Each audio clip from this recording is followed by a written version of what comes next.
Jaksa Agung ST Burhanuddin dan Jaksa Agung Muda Bidang Tindak Pidana Khusus Febri Ardiansah diminta tak cemas dalam mengusut tuntas kasus mega korupsi timah 271 triliun rupiah oleh Kejaksaan Agung. Diberitakan sebelumnya Jaksa Agung Muda Bidang Tindak Pidana Khusus Febri Ardiansah diduga dibuntuti oleh anggota Densus 88. Febri Ardiansah diduga dibuntuti pada saat makan malam di sebuah restoran Prancis di kawasan Cipete, Jakarta Selatan. Usai kejadian itu dilaporkan seorang anggota Densus berinisial IM ditangkap. Dirinya merupakan polisi berpangkat Bribda. Apakah kasus korupsi timah 271 triliun banyak teror?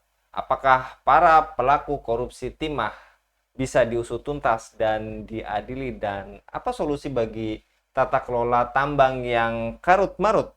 Untuk membahasnya kami terhubung dengan ekonom dari Pakta, Bung Muhammad Hatta. Kita sapa terlebih dahulu. Assalamualaikum warahmatullahi wabarakatuh, Bung Hatta. Waalaikumsalam warahmatullahi wabarakatuh. Nampaknya suara masih di unmute, Bung Hatta. Waalaikumsalam warahmatullahi wabarakatuh. Masya Allah, kabar baik, Bung Hatta? Alhamdulillah sehat. Alhamdulillah. Dan kali ini terkait korupsi timah yang sepertinya sudah diupdate jumlahnya 300 triliun ya, Bung Hatta, kerugiannya.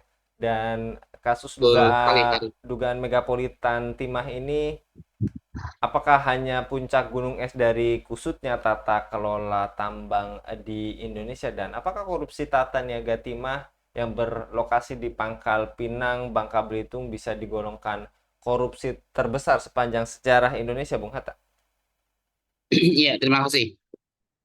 Bismillahirrahmanirrahim. Assalamualaikum warahmatullahi wabarakatuh. Em, Tanggal 29 kemarin ya, apa kita ketahui itu baru saja ya ada konferensi pers lagi dari Kejaksaan Agung bahwa eh, nilai kerugian dan ini adalah real loss ya, bukan potensial loss. Potensial loss itu eh, apa masih potensi ya, bukan real gitu. Itu sudah tembus 300 triliun lebih gitu ya. Cuma Kejaksaan Agung belum merinci lebihnya itu berapa gitu. Koma-koma sekian. Em, Kalau menurut sejumlah sumber berita memang ini tergolong yang pecah rekor ya di Indonesia 300 triliun. Em, itu kan kerugiannya dijelaskan waktu konferensi pers kemarin itu berkaitan dengan kerusakan hutan ya, lahan yang ada. Nah, itu yang bagian dari yang dimaksud dengan yang tadi real loss tadi itu 300 triliun ya. Bayangkan di zaman Edi Tansil dulu ya, kita 1 triliun itu dia korupsi, kita begitu sangat heboh se-Indonesia. Sekarang 300 triliun, berapa kali lipat, 300 kali. Em, Luar biasa gitu ya, fantastis korupsi dari eh, pihak swasta ya, pihak swasta. Kalau kemudian ditanyakan apakah ini juga bagian dari karut marut tata kelola tambang ya, nampaknya demikian ya. Em, Karut marutnya itu dilihat dari mana saja sih? Apakah dilihat dari sisi eh, tindakan korupsi yang ada di sektor tambang ini gitu ya. Itu ada banyak sisi gitu ya karut marutnya itu. Tahun 2023 kemarin misalnya, awal tahun ya, itu Bank Indonesia sampai-sampai harus membuat instrumen. Instrumen itu alat ya, yang digunakan untuk bagaimana caranya agar devisa hasil ekspor tambang dari batu bara itu, ya, itu kemudian kembali ke Indonesia, kembali ke Indonesia. Jadi ekspor ya tentu kan mendapatkan dolar ya. Tapi ternyata dolarnya ini ditaruh di Singapura. Kenapa kok ditaruh di Singapura? Suku bunganya lebih tinggi di Singapura. Nah, kalau kemudian dolarnya itu tetap ditaruh di Singapura, tidak masuk ke Indonesia, maka kontribusi positifnya terhadap nilai tukar rupiah itu tidak ada gitu. Sementara rupiah berada dalam tekanan gitu kan, ada aksi jual dolar lebih banyak daripada permintaan, maka nilai tukar rupiah anjlok di Indonesia. Nah, ini eh, salah satu sisi salah satu sisi dari karut marut yang namanya pertambangan. Akhirnya BI itu mengeluarkan instrumen dengan cara memberikan suku bunga tinggi juga, menyamai dengan bahkan konon lebih tinggi daripada Singapura. Yang bayar bunganya siapa? Ya, yang bayar bunganya adalah Bank Indonesia. Coba, sudahlah dapat hasil tambang begitu besar, ya, begitu gampang dia mengeruk kekayaan kita, ya. Terus kemudian dikasih bunga pula duitnya. Jadi satu kali bisnis dia dapat dua kali keuntungan tuh. Inilah bagian dari karut marut pertambangan di Indonesia. Jadi eh, bisa meliputi berbagai hal ya. Yang terakhir juga yang bikin masalah itu kan ormas ya. Ormas rencananya juga dibuat bakal direncanakan mendapat pembagian izin usaha pertambangan gitu. Lah ormas eh, bisa bikin bisa dapat izin usaha pertambangan kayak gimana? Punya modalnya enggak gitu kan. Kalau kemudian selama ini dikatakan permasalahan modal gitu ya, punya modalnya apa? Teknologinya punya enggak gitu kan. Giliran negara yang kemudian ingin ingin mengelola tambang itu ada begitu banyak kemudian alasannya. Oh, nggak ada modalnya, nggak ada teknologinya, nggak ada sumber tenaga ahlinya, gitu kan. Inilah bentuk carut marut dari pertambangan, ya. Kalau kita mau tarik lagi dalam konteks umum itu adalah investasi swasta, ya, investasi eh, swasta. Kira-kira begitu, Mas Hos. Baik, Bung Hatta, tadi yang juga telah Anda singgung, apakah kehadiran tadi investasi swasta maupun asing melalui berbagai insentif ataupun kemudahan, ya tadi termasuk juga pemberian konsesi tersebut telah menciptakan dampak negatif, Bung Hatta? Ya, dampak negatifnya sangat banyak ya. Carut marut, ya itu bagian dari dampak negatif tadi itu. Dampak negatifnya eh, apa biasanya lingkungan ya, dampak negatif secara langsung ya. Direct impact itu lingkungan ya, lingkungan masyarakat sekitar yang terusir gitu ya.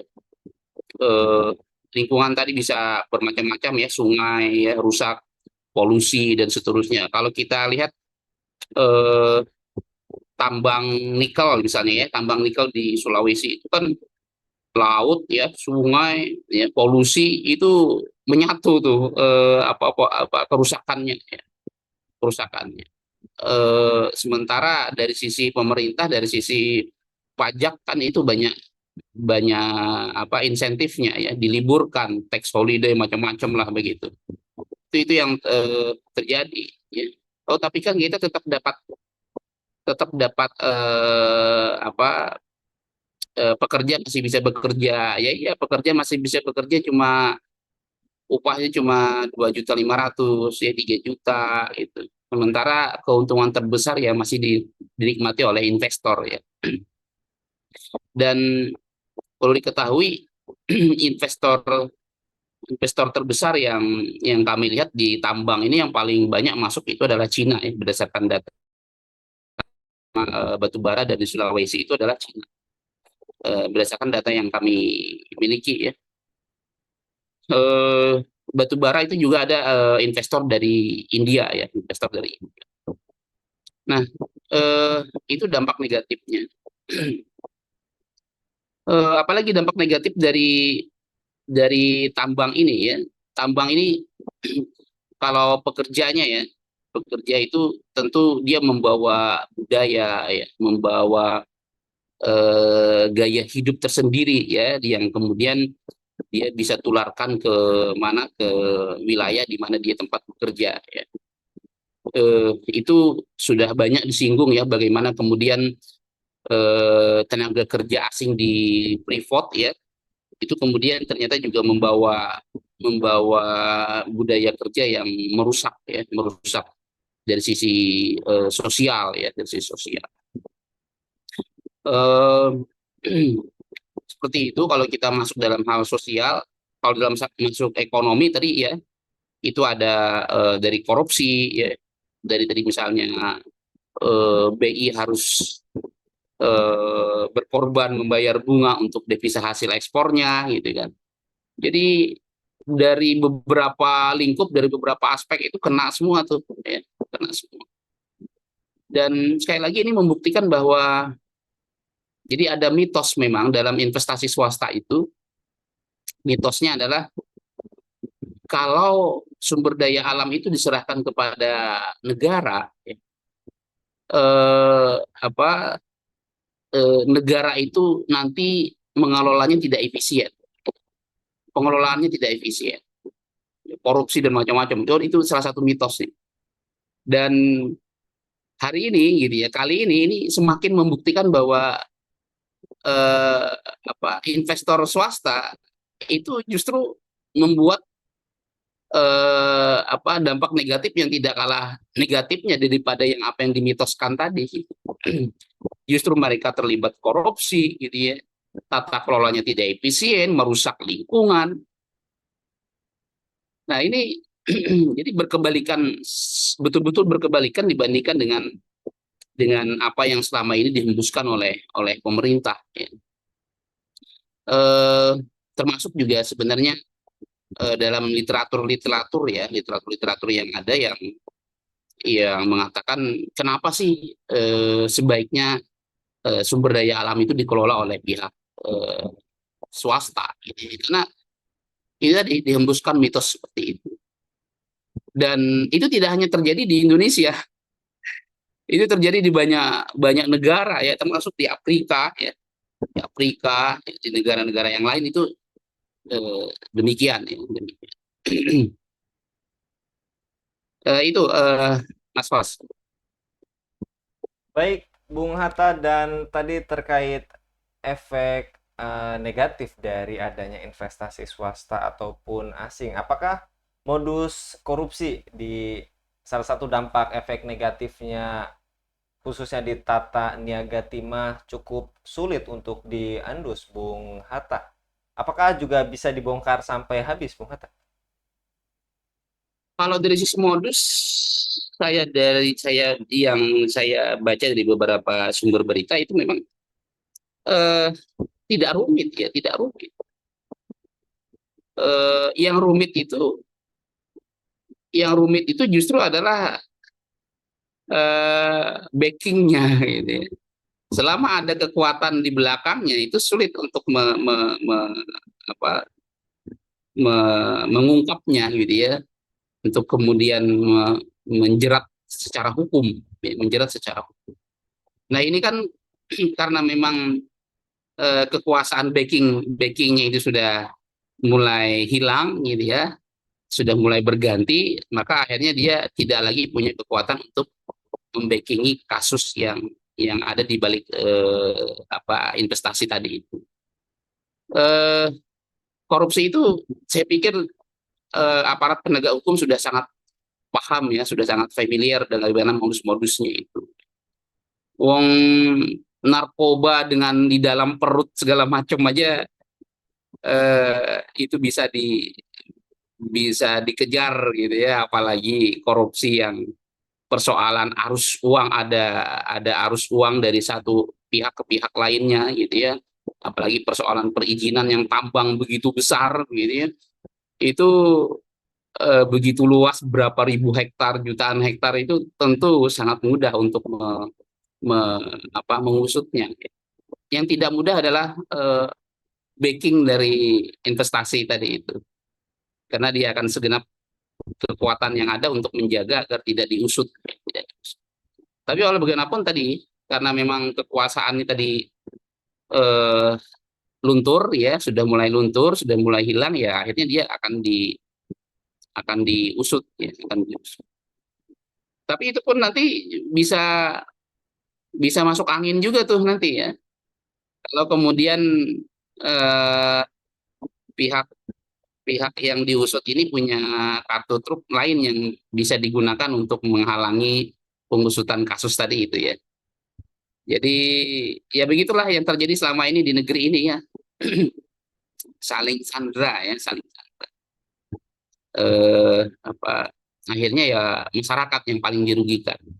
Masyarakat negeri ini gitu ya, sumber daya alamnya habis, masyarakat ndak sejahtera-sejahtera, yang yang kaya ya mereka yang dekat dengan kekuasaan, mereka yang kemudian apa, mereka yang kemudian eh, investor-investor asing tadi ya, yang mau untuk apa, untuk melakukan eh, penyuapan ya, dan seterusnya. Jadi kalau dikatakan rumit, saya pikir tidak rumit ya. Aparat penegak keamanan sudah sangat paham di kalikunya dalam hal eh, apa modus-modusnya tadi ya, sudah sangat paham. Yang rumit itu apa, backingnya ya, backing.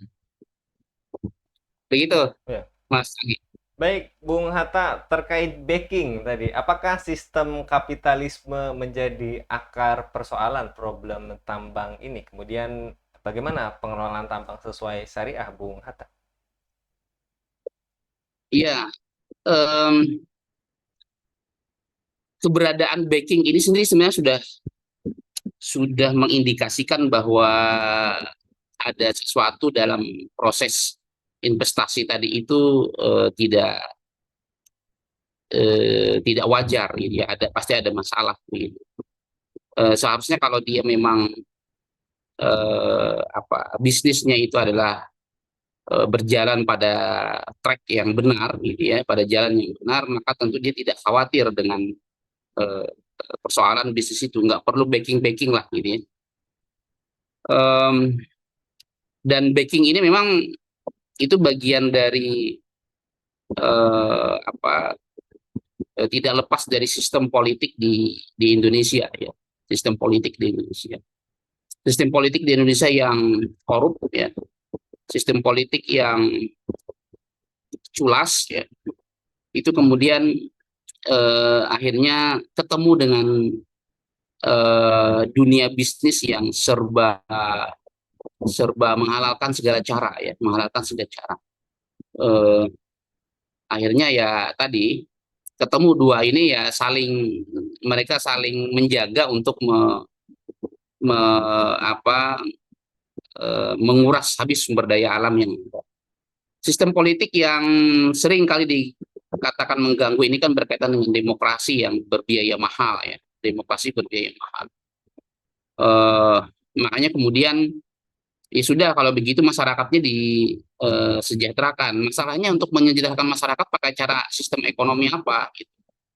Kalau masih sistem ekonomi yang sekarang sangat sulit, gitu ya. Oh ya sudah, kalau begitu dari sisi partainya, gitu ya. Partainya kemudian dikasihkan modal, gitu ya, dalam kampanye, gitu ya.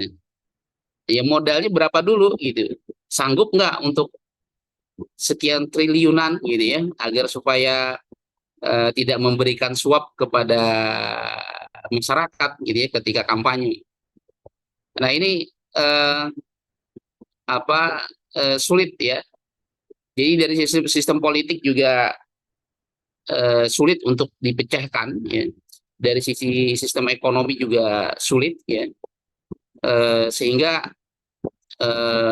apa kasus ini ya, kasus kasus korupsi ya, kerugian di bidang tambang ya, tidak hanya korupsi ya, tadi ada kerusakan lingkungan ya, itu sulit untuk diselesaikan kan, diuraikan dalam persoalan politik ekonomi yang ada sekarang. eh, Politik kita tadi yang mensyaratkan yang berbiaya mahal gitu ya, tapi kemudian dari sisi dananya juga tidak ada gitu ya, untuk memberikan dana untuk modal ke partai tadi. Kalau ingin mensejahterakan rakyat ya dengan sistem ekonomi yang sekarang, bagaimana sejahtera, yang ada malah disuruh nombokin terus sama negara gitu ya. Sekarang lagi-lagi ada iuran tapera gitu ya. Nah, ini lagi-lagi rakyat yang disuruh urunan urunan untuk ngurus diri mereka sendiri. Inilah apa sistem ekonomi ya, sistem politik yang berkelindan, yang kemudian sangat merugikan masyarakat ya, merugikan umat dalam konteks umat Islam. Itu terus kemudian tadi tentang solusi ya, tentang solusi. Berkaitan dengan solusi ini memang masuk dalam wilayah bicara tentang tambang, ini bicara tentang kepemilikan umum ya, tentang harta kekayaan yang itu seharusnya semestinya berada dalam milik umat ya, milik masyarakat secara umum. Uh, apa dalam ekonomi syariah, uh, selain milik umum secara masyarakat, milik tambang atau harta kekayaan selain milik umat, juga ada milik negara, juga ada milik individu. Nah, untuk yang milik umum ini seperti tambang, sumber daya alam yang melimpah ruah depositnya ini memang sepenuhnya akan dikelola oleh negara, tetapi kepemilikannya tetap berada dalam status kepemilikan masyarakat. Jadi nanti segala bentuk hasilnya, keuntungannya akan kembali kepada masyarakat. Tapi bagaimana dengan modal ya? Bagaimana dengan modal? Berkaitan dengan modal itu memang nanti pemerintah itu bisa saja kemudian bisa kemudian menjualnya dalam bentuk harga yang murah ya, harga murah atau harga biaya pokok produksi lah gitu ya. Nah, itu dulu, baru kemudian nanti bertahap bisa sepenuhnya murah atau tetap dengan model yang sama ya, dijual dengan harga yang murah sesuai dengan biaya pokok produksi. Itu yang bisa dilakukan. Terus kemudian bagaimana dengan persoalan teknologi yang biasanya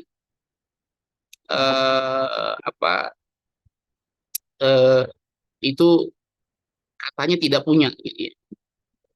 Kalau dalam persoalan teknologi, semampang itu ada modalnya ada ya, semampang modalnya ada, maka persoalan teknologi bukan menjadi masalah ya, bukan menjadi masalah. Pihak investor itu apa, dia punya teknologinya kan? Tidak punya juga, dia beli itu, dia beli. Jadi semampang memiliki modal ya, dia bisa membeli teknologi tadi. Begitu pula tenaga ahli kan juga bisa dibeli dalam konteks, dalam hal ini adalah kontrak jasa ya. Jadi memang keberadaan yang paling kritis adalah persoalan modal. Dalam konteks Indonesia sebenarnya negara juga sangat mampu gitu ya. Negara sangat mampu. Uang kita bayar bunga utang aja bisa mampu sampai hampir 500 triliun tahun ini, 497 triliun itu baru bunga utangnya. Bayar pokok utangnya aja bisa sampai 800 triliun ya, pokok utangnya dalam 1 tahun. Itu mampu. Ya apalagi swasta gitu ya. Kalau swasta mampu, maksudnya ketika swasta mampu dengan modal yang ada itu, apalagi negara, seharusnya negara sangat mampu. Jadi ini bukan persoalan, sebenarnya bukan persoalan teknologi ya, bukan persoalan apa tenaga ahli, bukan. Dan ini juga bukan persoalan modal ya. Tetapi ini adalah persoalan tata kelola ekonomi kita yang memang kapitalistik, yang kemudian meniscayakan sumber daya alam yang melimpah ruah itu kemudian dikasihkan atau diberikan kepada pihak swasta. Dalam hal kelapa sawit misalnya, kelapa sawit itu teknologinya apa sih? Teknologinya apa sih itu? Di tahun 2000-an, sebelum tahun 2005-an seingat kami, itu kelapa sawit itu banyak dimiliki oleh negara ya. Baru kemudian diserahkan kepada swasta. Teknologinya apa sih gitu ya? Harus pakai teknologi apa? Kenapa kemudian diserahkan kepada swasta? Apakah kemudian biayanya sangat mahal? Enggak, ya. Enggak sangat mahal. Begitu pula batu bara misalnya. Batu bara itu kalau di Kaltim ini kan itu tidak susah tuh teknologinya ya.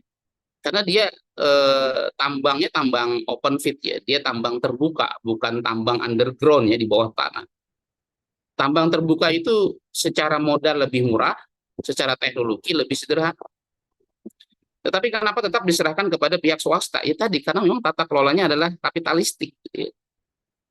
Tata kelola ekonomi yang kapitalistik meniscayakan sumber daya alam itu diserahkan kepada swasta. Jadi sementara negara hanya bercukup diri gitu ya, berpuas diri hanya untuk mendapatkan pajak ya. Itu pun pajaknya di sana sini harus diliburkan ya, harus diberikan insentif untuk tidak dipungut dalam beberapa tahun. Dan kemudian akhirnya ujungnya ya berpuas diri terhadap rekrutmen tenaga kerja. Dan itu pun rekrutmen tenaga kerjanya apa dengan bayaran yang sangat murah ya dibandingkan dengan bayaran tenaga kerja asing mereka. Nah ini apa perihal akar masalahnya ya, akar masalahnya dan juga solusinya. Jadi kalau solusinya tadi ya pertama itu memang harus diserahkan kepada dalam hal ini adalah kalau ekonomi syariah mengatakan masuk ke dalam kepemilikan umum ya. Jadi harta kekayaan yang dimiliki oleh masyarakat secara bersama. Dan dari situlah kemudian masyarakat akan bisa lebih terjamin kesejahteraan. Jadi kalau yang tadi upah dari sisi pertanian misalnya, dari sisi pertanian itu upahnya misalnya dalam artian hasilnya misalnya tidak terlalu tinggi ya. Maka dengan sektor kepemilikan umum yang dimiliki oleh umum tadi dan dikelola oleh negara, dari situlah kemudian harta kekayaan yang digunakan untuk menjamin kesejahteraan masyarakat. Nah kalau sekarang kan karena kepemilikan umum dikuasai oleh pihak swasta, terus kemudian sektor-sektor yang tadi pertanian itu tidak begitu menjanjikan, akhirnya pemerintah kehilangan sumber dana untuk apa? Untuk menjamin kesejahteraan masyarakat. Ujung-ujungnya kan utang. Ujung-ujungnya utang. Utang, pajak dinaikkan, atau tadi urunan. Atau urunan. Itu salah satu modus luar biasa ya, memberatkan masyarakat urunan yang model seperti itu. Dan yang tidak kalah pentingnya juga tidak adalah mendudukan persoalan tadi. Persoalan teknologi, ya, persoalan tenaga ahli, ya, persoalan modal, ya, persoalan modal. Itu bukan masalah ya, bukan masalah. Yang masalah sesungguhnya adalah ya tadi tata kelolanya yang memang berdasarkan mekanisme yang kapitalistik ya. Jadi maupun apakah itu pihak swasta ternyata juga koruptif ya, ternyata juga tidak efisien tata kelolanya. Bahkan begini. Jadi ada sebuah teori ya, semakin besar sebuah perusahaan atau umur perusahaan. Jadi perusahaan itu umurnya semakin dia punya umur yang semakin panjang, semakin tua gitu ya. Maka dia akan ada kecenderungan untuk menghindari pajak, tax avoidance ya, tax avoidance. Jadi menghindari pajak. Itu coba bayangkan yang diharap-harap cuma satu pajak gitu ya, tapi perusahaan itu dia semakin semakin tua umurnya, jadi dia semakin cenderung dia akan menghindari pajak. Nah, kalau terus bukan pajak, apalagi terus kemudian dalam sistem ekonomi kapitalistik ini untuk diharapkan. Itu eh, betapa pihak swasta itu sangat sangat berbahaya ya, sumber daya alam yang vital bagi masyarakat itu diserahkan kepada mereka. Karena orientasi mereka adalah untung, untung, dan untung, profit, profit, profit. Ya. Apalagi bisnis dalam yang tatanan ekonomi kapitalistik sekarang memang bisnisnya adalah bisnis tidak ada orientasi halal haram ya. Orientasinya hanyalah untung, untung, untung tadi. Jadi cara apapun akan ditempuh untuk mencapai keuntungan tadi. Nah, kira-kira begitu Mas Anggi. Baik, jazakallah Bung Hatta untuk pemaparannya pada kabar petang kali ini. Mudah-mudahan ini menjadi renungan keras bagi kita semua. Dan tadi akar masalah dari sistem yang ada sekarang yaitu penyebabnya gitu ya Bung. Mudah-mudahan tadi semua lini kehidupan diatur oleh sistem yang jelas-jelas sempurna yang bersumber dari Allah Subhanahu wa taala. Jazakallah sekali lagi Bung Hatta untuk pemaparannya pada kabar petang kali ini. Mudah-mudahan Bung Hatta senantiasa dilindungi oleh Allah Subhanahu wa taala dalam setiap aktivitas. Demikian pemirsa Ilava News yang dirahmati Allah, jangan lupa untuk subscribe, like, dan share sebanyak-banyaknya. Semoga menjadi amal kebaikan bagi kita semua di dunia dan di akhirat nanti. Saya Anggi Suara di Duriri. Assalamualaikum warahmatullahi wabarakatuh.